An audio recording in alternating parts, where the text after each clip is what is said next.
Collector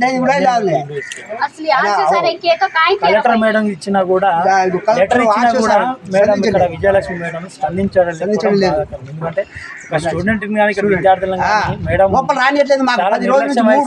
madam ఏ విధంగా విద్యార్థులను పట్టించుకోకపోవడం, వాళ్ళని ఇబ్బంది పెట్టడం, వాళ్ళని గురి చేయడం, వాళ్ళేమో ఈ రోజు వాళ్ళు చాలా ఇబ్బందులకు గురవుతా ఉన్నారు విద్యార్థులు. ఈరోజు వాళ్ళ బాధని ఈరోజు మన ప్రెస్ విలేకరుల ద్వారా మా జనసేన పార్టీకి వాళ్ళ బాధని విద్యార్థి వాళ్ళు తెలియజేస్తా ఉన్నారు. వాళ్ళ బాధని వింటుంటే మాకు చలించిపోతున్నాం మేము. ఎందుకంటే విద్యార్థులు ఇప్పుడు ప్రభుత్వాలు నిధులు ఎన్నో కోట్లు ఇక్కడ మంజూరు అవుతూ ఉంటుంది. ఆ డబ్బులన్నీ ఎక్కడ పోతుందో కూడా అర్థం కావడం లేదు.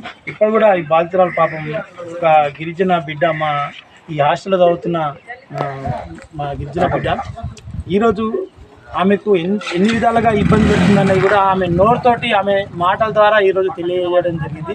ఆమెకు టీసీ వల్ల ప్రాబ్లమ్స్ కానీ ఎందుకు ఆమెకు నెగ్లెక్ట్ చేయడం, ఆపై నిర్లక్ష్యం వహించడం కూడా జరుగుతూ ఉంది. కావున ఖచ్చితంగా కలెక్టర్ ఈ విషయాన్ని స్పందించాల్సిందిగా కోరుతా.